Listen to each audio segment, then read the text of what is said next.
तो हम करने जा रहे हैं chapter number 12 Heron's formula. Heron's formula में एरिया ऑफ ट्रायंगल होता है।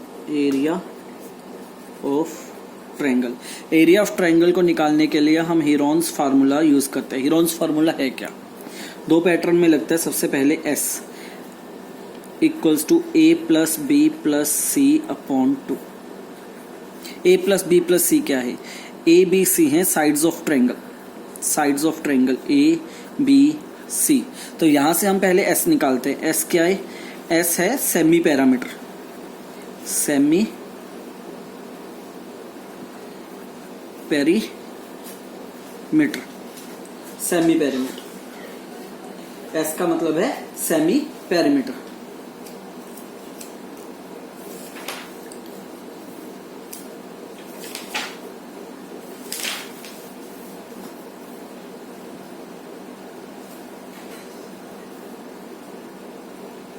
S का मतलब है सेमी पेरीमीटर। उसके बाद लगता है फॉर्मूला एरिया ऑफ ट्रायंगल। दोनों लगेंगे। ये फर्स्ट स्टेप है, यहाँ पे सेकंड स्टेप।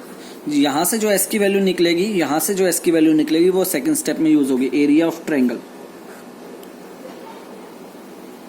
फॉर्मूला था S minus A, S minus B, S minus C।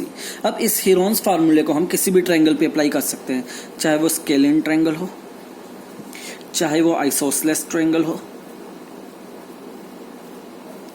चाहे वो इक्विलेटरल ट्रायंगल हो, चाहे वो राइट एंगल ट्रायंगल हो।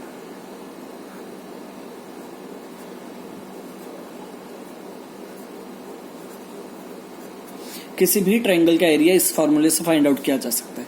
बट इन सब के लिए अलग अलग कुछ और फार्मूलेस भी बने हैं। जैसे मान लो अगर स्केलिन ट्रायंगल आ जाए, हीरोन्स फार्मूले से तो किसी भी ट्रायंगल का एरिया फाइंड आउट किया जा सकता है। मान लो कोई भी ट्रायंगल आ गई, अगर तुम्हें कुछ नहीं आता तुम लोग हीरोन्स फार्मूला डायरेक्ट लगा सकते हो, एरिया ऑफ ट्रायंगल आ जाएगा। पर मान लो तुम वो हीरोन्स फार्मूले की जगह कुछ और भी अप्लाई कर सकते हो शॉर्टकट बनाने के लिए। जैसे कि स्केलिन, अगर स्केलिन ट्रायंगल कहते हो जिसकी सारी की सारी sides, all sides are unequal, all sides are unequal, जिसकी सारी की सारी साइड्स क्या हो? अनइक्वल। अगर सारी की सारी साइड्स अनइक्वल हो तो वो स्केलिन ट्रायंगल कहलाती है। उसके लिए हीरोन्स फार्मूला ही लगता है। स्केलिन ट्रायंगल का एरिया हीरोन्स फार्मूले से ही निकलता है। अब मान लो सेकंड ट्रायंगल लेते हैं, आइसोसेलेस ट्रायंगल। आइसोसेलेस ट्रायंगल हो तो मैं यहां पे ट्रायंगल बना लेता हूं। आइसोसेलेस ट्रायंगल होती है two sides are equal, any two sides are equal. तो यहां पे A, यहां पे A, यहां पे B।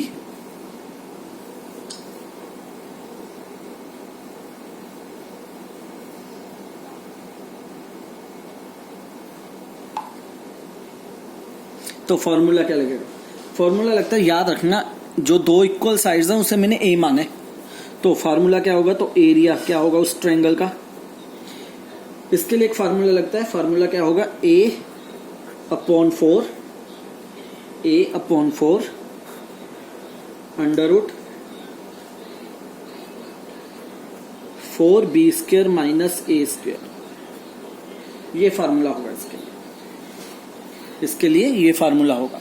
तो चाहे तुम लोग अगर आइसोसेलेस ट्रायंगल मान लो आ जाती है एरिया निकालने, चाहे तुम लोग हीरोन्स फार्मूला लगाओ, चाहे तुम लोग ये फार्मूला लगाओ, बात एक ही है, सेम आंसर आएगा। वैसे ही अगर तुम्हारे पास इक्विलेटरल ट्रायंगल आ जाती है, इक्विलेटरल ट्रायंगल कौन सी होती है? जिसकी all sides are equal, all sides are equal. जैसे कि तीनों की तीनों साइड्स को मैं ए मान लेता हूं, तीनों की तीनों साइड्स इक्वल है, ए। तो फार्मूला क्या लगेगा? तो फार्मूला तुम लोग ये भी लगा सकते हो, then area of triangle is √3/4 A square. ये भी लगा सकते हैं। अब मान लो राइट एंगल ट्रायंगल आ जाए,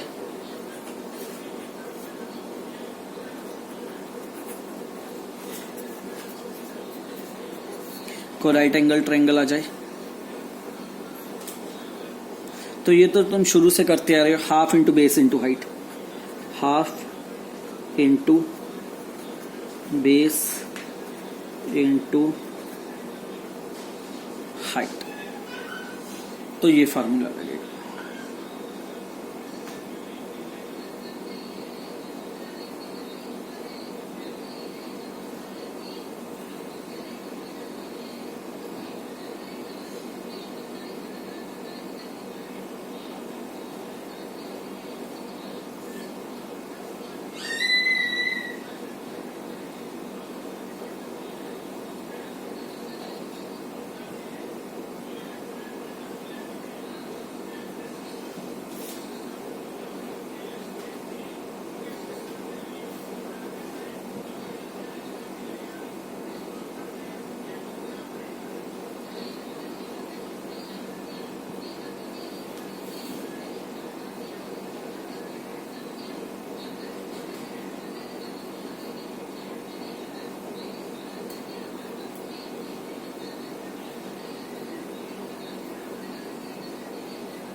ठीक है, क्वेश्चन शुरू करते हैं क्वेश्चन से।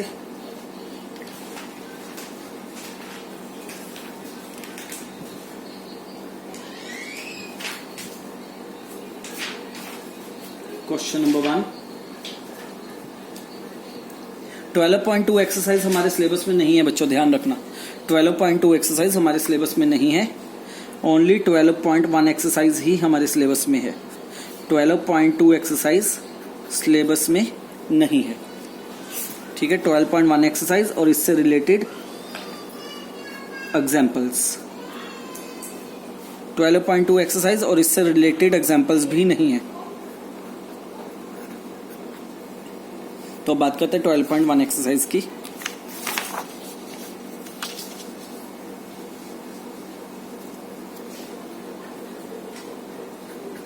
Question 1. A traffic signal board indicates a school ahead is equilateral triangle with side A. Sides क्या है? A. Find the area of the board using a Heron's formula. इसके दो पार्ट्स हैं। पहले पार्ट में है साइड A है, इससे Heron's formula से इसका एरिया निकालना है। तो देखो हम क्या करेंगे, पहले S लगाएंगे। S क्या होता है? A plus B plus C upon 2, ये फार्मूला होता है। पर यहाँ पे तीनों की तीनों साइडें इक्वल है, यहाँ पे तीनों की तीनों साइडें इक्वल है, तो इसका मतलब A की वैल्यू A हुई, B की वैल्यू भी A हुई और C की वैल्यू भी A हुई, क्योंकि तीनों की तीनों साइड्स इक्वल है। तो ये बन गया 3A अपॉन 2, ये S की वैल्यू आ गई। अब हम एरिया ऑफ ट्रायंगल लगाएंगे। एरिया ऑफ ट्रायंगल क्या होता है? S minus A, S minus B, S minus C, ठीक है।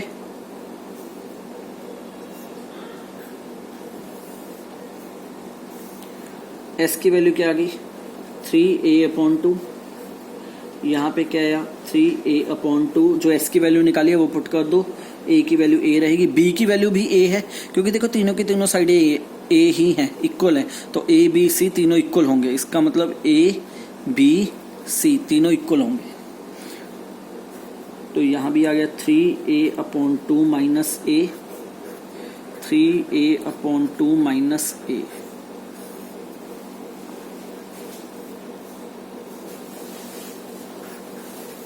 सोल्व करते हैं। अब 3A upon 2 minus A, 3A, ये तीनों की तीनों सेम है, तो इसे मैं अलग से सोल्व कर लेता हूँ। यहाँ पे 3A upon 2 minus A solve करते हैं। 3A माइनस 2A, एलसीएम लेके ये आया, एलसीएम लेके क्या बन गया? A upon 2। एलसीएम लेके हमारे पास वैल्यू क्या बन गई? A upon 2। तो यहाँ पे वैल्यू आ गई पहले 3A अपॉन 2, ये एज इट इज आ गया। इससे सोल्व करके A अपॉन 2 आया, A अपॉन 2। इससे सोल्व करके भी A अपॉन 2, इससे सोल्व करके भी A अपॉन 2। तो यहाँ से क्या हुआ? देखो स्क्वायर रूट का पेयर याद है, अगर कोई पेयरिंग बने तो वो बाहर आ जाता है। यहाँ पे 2A है तो एक A बाहर आ गया, यहाँ भी 2A है तो यहाँ से एक और A बाहर आ गया। नीचे 2 के एक पेयर मिल गया, 2 बाहर आ गया, 2 का एक और पेयर मिल गया तो 2 बाहर आ गया। रहा क्या? अंदर √3 बचा, देखो अकेला √3 बचा, अकेला 3 बचा, बाकी सब बाहर आ गया। तो अब क्या हुआ, a² और 2 × 2 4, तो √3 एज इट इज, 2 × 2 4, और यहाँ पे a² है, a², तो ये बन गया फॉर्मूला। अब देखो इक्विलेटरल ट्रायंगल थी, इक्विलेटरल ट्रायंगल का फार्मूला क्या क्या, √3/4 a²। तो देखो मैंने पीछे भी यही फार्मूला लिखा था, इक्विलेटरल ट्रायंगल का √3/4 a²। चाहे हीरोन्स फार्मूला लगाओ चाहे ये फार्मूला लगाओ, आंसर सेम ही आएगा। क्यों? क्योंकि जो ये फार्मूला है ना बच्चों, ये फार्मूला इक्विलेटरल ट्रायंगल का, ये जो फार्मूला है ये हीरोन्स फार्मूले से ही ड्राइव किया है। अब ये क्वेश्चन ना पेपर में भी आता है, 3 नंबर का पेपर में आता है। ये क्वेश्चन कैसे आता है ध्यान रखना, क्वेश्चन कई बार टीचर्स ऐसे डाल देते हैं, ड्राइव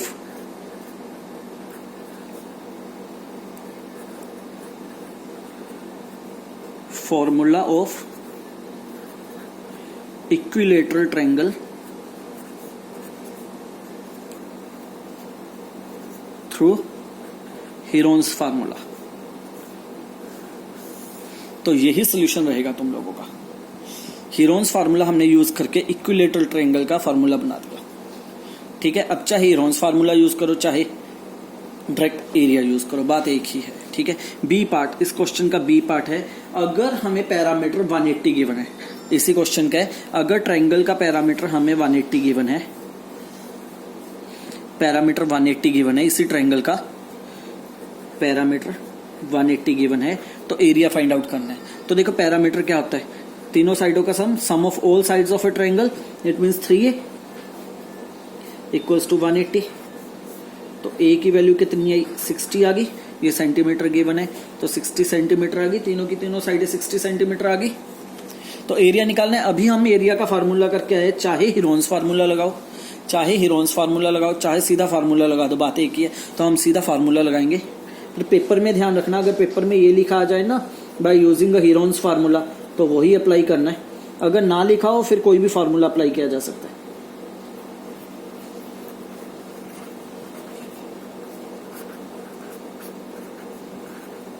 ए की वैल्यू क्या है हमारे पास 60, तो वैल्यू पुट कर देंगे।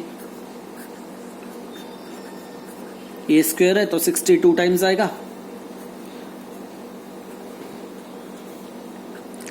तो आंसर कितना आ गया हमारे पास सोल्व करके, 15×90, 900√3 सेंटीमीटर स्क्वायर। क्लियर? तो ये हो गया हमारा क्वेश्चन नंबर 1। अब चलते हैं क्वेश्चन नंबर 2 की तरफ। क्वेश्चन नंबर 2 में हमें गिवन है a triangle side wall of a flyover have been used for advertisement, the sides of walls are. तो यहाँ पे एक छोटी सी डायग्राम बना लेता हूं, एक साइड बना लेता हूं सिर्फ। तो मैंने लेफ्ट साइड बना ली डायग्राम की। ये हमें 122 गिवन है, ये हमें 22 गिवन है, और ये 120 मीटर गिवन है।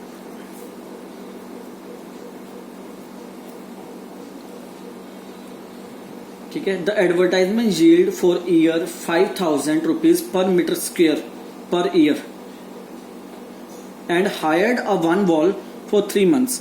ठीक है, उसने इसका रेट दिया हुआ, इस वॉल के ऊपर एडवर्टाइजमेंट लगी है, इसका रेट क्या है, इसका रेट उसने दिया पर ईयर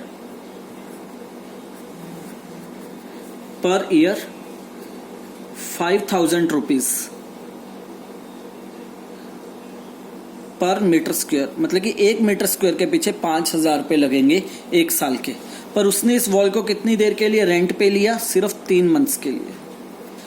तो वैसे बच्चों अगर 3 मंथ्स के लिए रेंट पे लिया तो रेंट भी 3 मंथ्स का ही लगेगा, 1 साल का नहीं लगेगा। तो हमें 3 मंथ्स का रेंट निकालना है। तो पहले हम देखेंगे 1 मीटर स्क्वायर के पीछे 3 मंथ का कितना रेंट लगेगा, उसके बाद देखेंगे।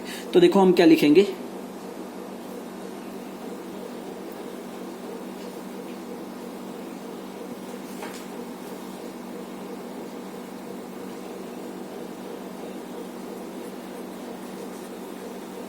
Rent of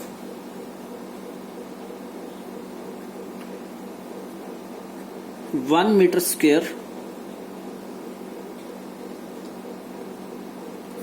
of 1 wall for 1 year, of 1 wall for 1 year कितने, 5000 रुपीज।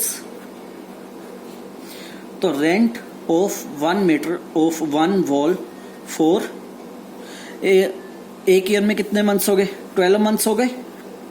मंथ्स में काउंट करते हैं क्योंकि मंथ्स में ही आंसर निकालना है हमें। 12 मंथ्स हो गए, तो 12 मंथ्स के नीचे इतना हो गया, तो एक मंथ के लिए कितना हो गया? 5000 अपॉन 12,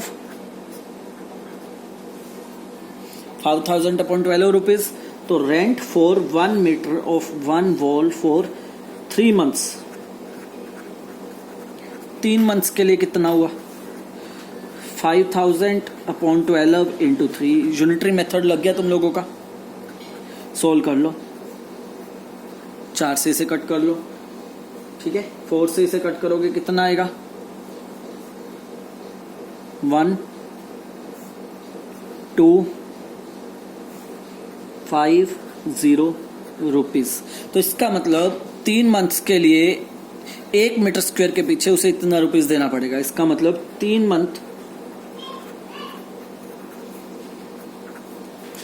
मंथ के लिए 1 मीटर स्क्वायर के पीछे उसे 1250 रुपीज पे करने पड़ेंगे। अब एडवर्टाइजमेंट 1 मीटर स्क्वायर इतने एरिया में तो आती नहीं, इतना 1 मीटर हो गया नियर अबाउट, इतने में तो आती नहीं, वो तो पूरा देखना पड़ेगा। अब हम देखेंगे कितने मीटर स्क्वायर लगा, कितने मीटर स्क्वायर एरिया यूज हुआ। तो कैसे करेंगे? हीरोन्स फार्मूला से। अब देखो तीनों की तीनों साइडें अलग है। स्केलिन बना, स्केलिन के लिए तो हीरोन्स फार्मूला ही लगेगा। ए की वैल्यू हम मान लेते हैं 122, बी की वैल्यू मान लेते हैं 22, सी की वैल्यू हम मान लेते हैं साइड 120, ए बी सी। तो शुरू करते हैं। a plus B plus C upon 2 equals to 122 plus 22 plus 120 upon 2। Solve करते हैं इसे। 4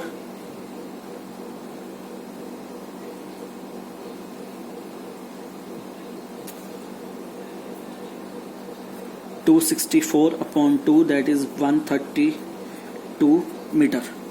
तो यहां से एरिया निकालेंगे, ठीक है। एरिया का formula S minus A S minus B S minus C. फार्मूले में वैल्यू पुट करते हैं।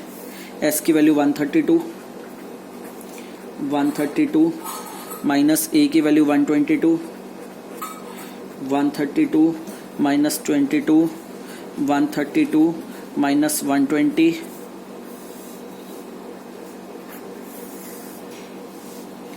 132 as it is 10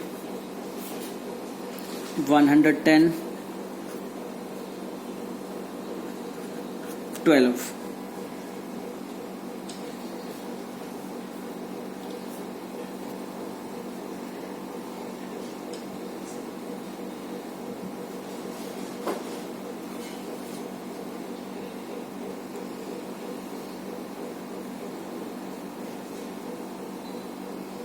तो इसे सॉल्व करते हैं। अब देखो इसे सॉल्व करने का तरीका बहुत आसान होता है। इसको ऐसे फैक्टर्स में बनाओ ताकि दो दो के पेयर बन जाए। जैसे कि 132 होता है 11 इंटू 12।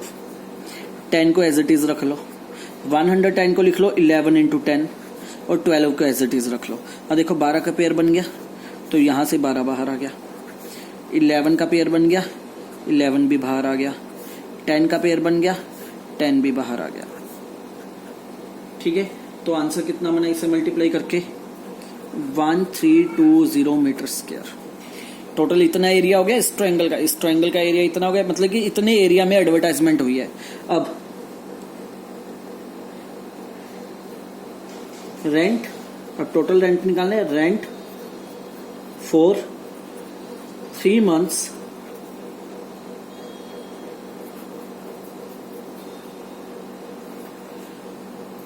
पर metre square equals to 1250 rupees. इतना था 3 मंथ्स के लिए 1 मीटर स्क्वायर के पीछे इतना। So rent for 3 months for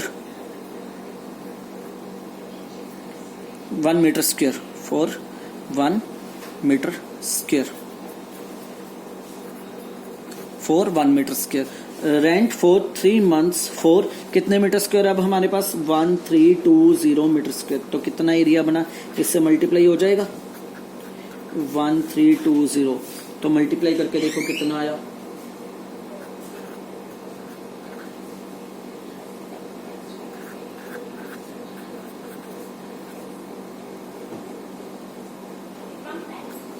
16,50,000 rupees, 16,50,000 rupees.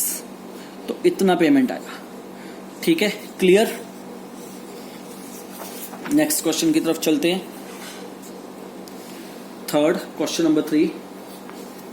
Question number 3 आसान है बच्चों, खुद करना है, एरिया लगाना है, ट्रायंगल की तीनों साइड्स गिवन है।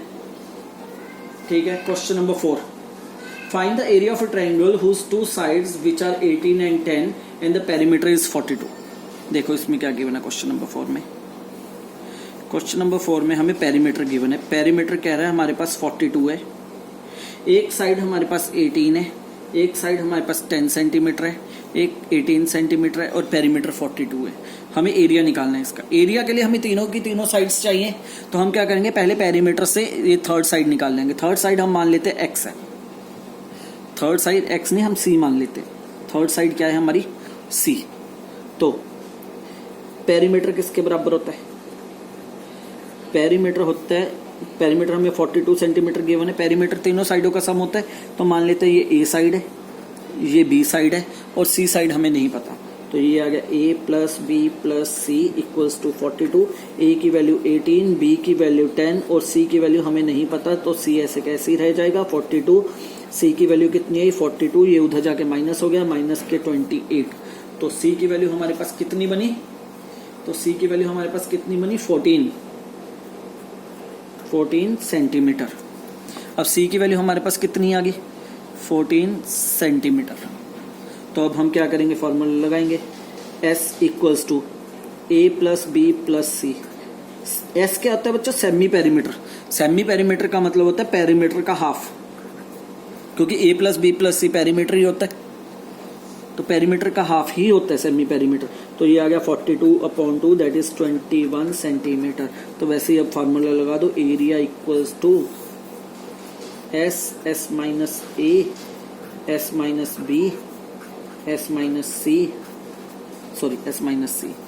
वैल्यू पुट कर दो इसमें।